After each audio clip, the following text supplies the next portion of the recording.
Olá, sejam muito bem-vindos ao Não Alimente Zumbis. Eu sou o Ale e acabei de assistir hoje o filme Creed 3 e já vim aqui deixar o que eu achei desse filme pra vocês. Lembrando que o filme estreia nesta quinta-feira, dia 2 de março. Creed 3 é o terceiro filme do spin-off lá de Rocky. E é o primeiro filme sem a presença de Sylvester Stallone. Na trama isso nem é tão sentido assim, mas eu vou fazer um arrazoado disso lá no finalzinho do vídeo, porque aí eu vou falar alguns spoilerzinhos nesse começo, é free spoiler, pode ficar tranquilo. Nesse filme o nosso Adonis Creed já tá aposentado, nosso campeão agora é quase como manager do boxe, e comanda a academia lá onde o pai dele também treinava, onde treina o Duke, filho do outro Duke. Enfim, vocês que viram os primeiros Creed sabem disso. E agora ele descobre novos talentos para o boxe. Porém, uma pessoa do passado, seu amigo de infância Damian, volta para sua vida e ele vai ter que encarar algumas coisas bem pesadas que ele preferia deixar para lá ou deixou para lá durante toda a sua vida. Mas agora não vai ter jeito, ele vai ter que encarar mais essa batalha. No filme, o Damian era um amigo dele na infância que já era lutador de boxe, vencia algumas categorias lá juvenis, o Garoto de Ouro, uma coisa assim ali na região onde eles moravam. E o personagem do Adonis era o cara que andava sempre com ele, que carregava as luvas, que ajudava ele nas lutas. Porém, algo no passado separou os dois e ele acaba voltando agora, querendo retomar essa história de glória, querendo ser um lutador novamente. Para isso ele pede ajuda do Adonis, que fica meio receoso, mas que sente esse peso, essa talvez culpa ou essa responsabilidade com o Damian. E aí que as coisas começam a se complicar. Creed 3, como eu disse, é o primeiro filme sem o Sylvester Stallone, mas também é o primeiro do Michael B. Jordan na direção, e era a coisa que eu tava mais intrigado para ver. E olha, além de ser um baita ator, o cara foi muito bem na direção. Eu que tive meus problemas com o Stephen Campbell Jr. lá no segundo filme, quem dirigiu o segundo filme, porque eu senti que as cenas de luta não tinham sido tão boas assim quanto no primeiro, ou quanto em qualquer outro Rocky. Mas aqui o Michael B. Jordan volta a ter esse estilo muito parecido com o que o Ryan Coogler fez no primeiro filme. Eu acho que ele se aproxima muito do primeiro filme e as cenas de luta são muito boas. A gente tem duas grandes lutas, pelo menos, no filme.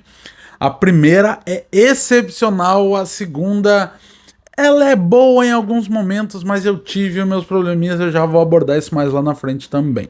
Quando a gente entra na parte do drama, ele também vai muito bem na direção, consegue explorar bem os personagens, consegue dirigir bem os atores. Tanto o Michael B. Jordan como a Tessa Thompson e como o Jonathan Majors vão muito bem nas cenas e a direção ajuda isso. Eu acho que o trabalho de todos ali ajudou muito para que a parte dramática do filme fosse muito bem explorada. E a gente chega no roteiro, que é escrito pelo Zach Bailey e pelo Keenan Coogler, irmão do Ryan Coogler, que ainda tem crédito sobre a história, mas não escreveu o roteiro especificamente desse filme. A história não é tão nova assim, mas eu acho que nem é o foco do filme realmente surpreender nesse ponto.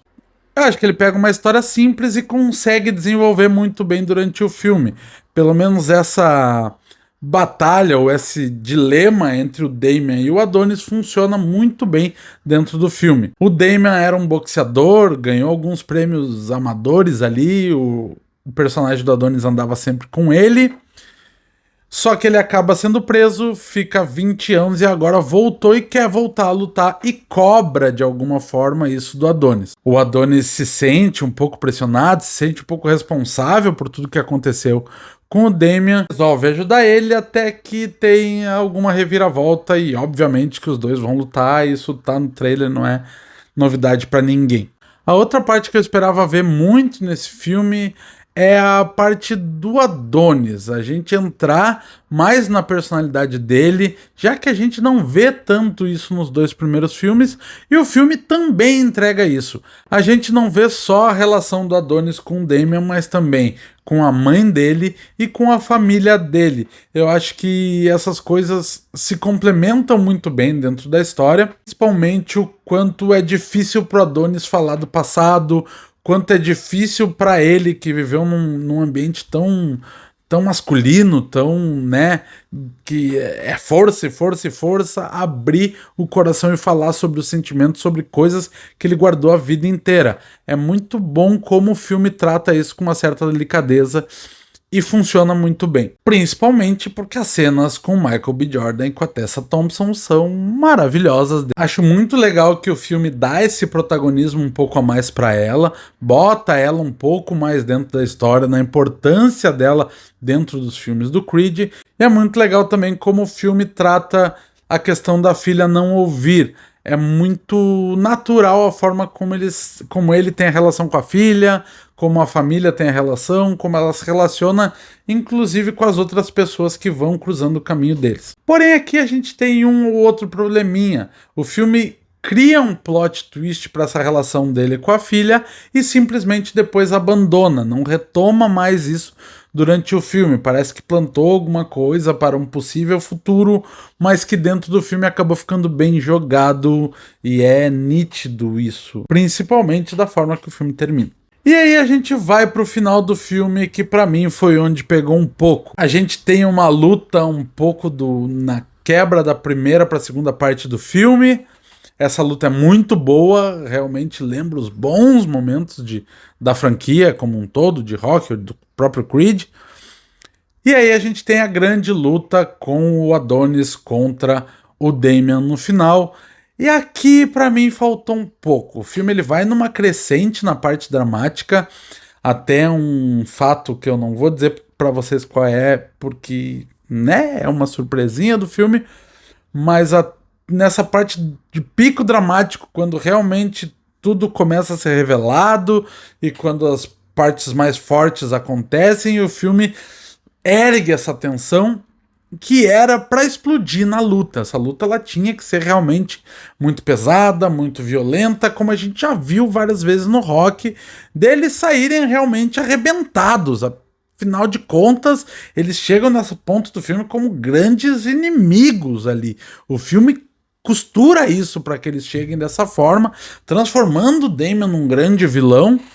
E acho que ele faz muito bem esse papel, no caso do Jonathan Majors. A gente sabe que o Michael B. Jordan é um grande fã de anime, mas no momento que ele traz isso para um filme de ação esportiva, muito ligado ao boxe, para mim me tirou completamente da luta. Tu tá num ringue, num estádio lotado, pessoas gritando, e daqui a pouco parece que tudo some, e eles lutam de uma forma mais pessoal, e caras, e bocas, e menos socos. Aquela parte que eu gostei muito de ver no primeiro filme dirigido pelo Ryan Coogler, que é realmente, tu sente o boxe ali, golpes muito rápidos, movimentos de câmera claros, que tu consegue ver a luta, tu se sente realmente dentro de uma luta e cada luta parece que qualquer um deles pode ganhar. A gente não sente isso no final. Os dois estão quase de cara limpa lutando, não tem um olho estourado, não tem um supercílio rachado. É um pouco complicado, ficou bem anticlimático ali pra mim no final. E a forma como eles terminam a relação dos dois, pra mim, acaba jogando meio fora tudo que o filme tava construindo em relação ao personagem do Jonathan Majors. Ficou ruim? Claro que não, porque os dois são maravilhosos. Mas eu acho que perdeu um pouco do sentido de tudo que o filme construiu antes. Agora, como eu prometi, vamos aqui dar aquela pitada de Sylvester Stallone, e para isso eu vou falar alguns spoilers da trama, então se você não quiser saber, um abraço e até a próxima, volta depois que ver o filme. Tu vai ouvir? Eu vou editar. Ah é, vai editar, não vai ter jeito, eu vou contar spoiler pra Natália, que vai ver o filme só de noite. Como eu disse, Sylvester Stallone não tá no filme, a gente já sabia, mas teriam boas oportunidades de colocar ele ali, nem que fosse para uma presença emocional, quase como um easter egg, uma participação especial, mesmo que ele não faça parte da história. As entrevistas já foram dadas, a gente sabe que teve algumas divergências de criação. Sylvester Stallone chegou a falar que gostava de ver os seus protagonistas como grandes heróis, não em locais muito obscuros, como para onde esse filme acaba levando o Adonis. E talvez por isso tenha se afastado um pouco, mas mesmo assim eu acho que cabia. A gente tem dois momentos que eu acho que cabia muito bem a aparição dele ali. Talvez a última luta, talvez 3 momentos. O primeiro é quando o Adonis resolve sair da aposentadoria, porque ele sente que precisa enfrentar o Damian, porque ninguém mais vai fazer isso, porque o Damian tá na TV falando mal dele, tá falando mal da família, e ele sente que a única linguagem que o Damian vai entender é realmente a pancadaria e resolve voltar a lutar. Aqui eu acho que caberia pelo menos uma conversa entre os dois, mesmo que ele não aparecesse para treinar o Adonis. Talvez aqui um estímulo, alguma conversa. Quem acaba fazendo esse papel é a Tessa Thompson e funciona também, mas realmente esse papel de quase de como um pai ou como um tio, como ele chama, desde o primeiro filme, caberia muito bem aqui nessa decisão do Adonis. Outro momento é quando a mãe do Adonis morre. Aqui eu acho que faltou muito. Depois de toda a relação do Adonis com o Rock, eu acho que seria muito improvável que a mãe dele morresse e ele não aparecesse pro velório. Ok, que o Rock foi lá morar com o filho dele e talvez esteja vivendo a vida boa que ele talvez nunca tenha tido. É muito improvável que ele não pegasse vários dias de trem, como ele já falou, para voltar, para pelo menos estar presente ali do lado do Adonis nesse momento tão difícil para ele. Fora o momento final da grande luta, o grande retorno dele, a gente poderia ver o Rock lá, ou pelo menos o Rock assistindo a luta de alguma forma, ou de novo ligando para dar alguns conselhos, ou qualquer coisa assim. Caberia muito que o Sylvester Stallone voltasse. No final das contas, o Rock é a ligação emocional de toda essa franquia. Os momentos mais emocionantes de Creed 1 e Creed 2 são ligados ao Rock.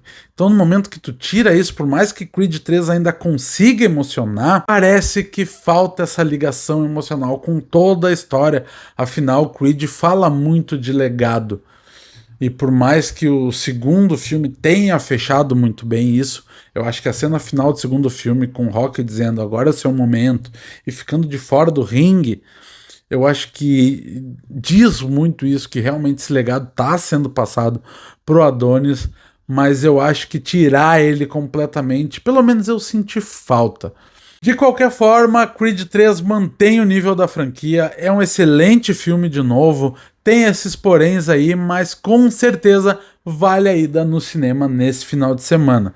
Depois de assistir Creed 3, vem aqui comentar com a gente e me contar o que vocês acharam do novo filme do Adonis Johnson Creed. Um beijo e até a próxima. Tchau, tchau.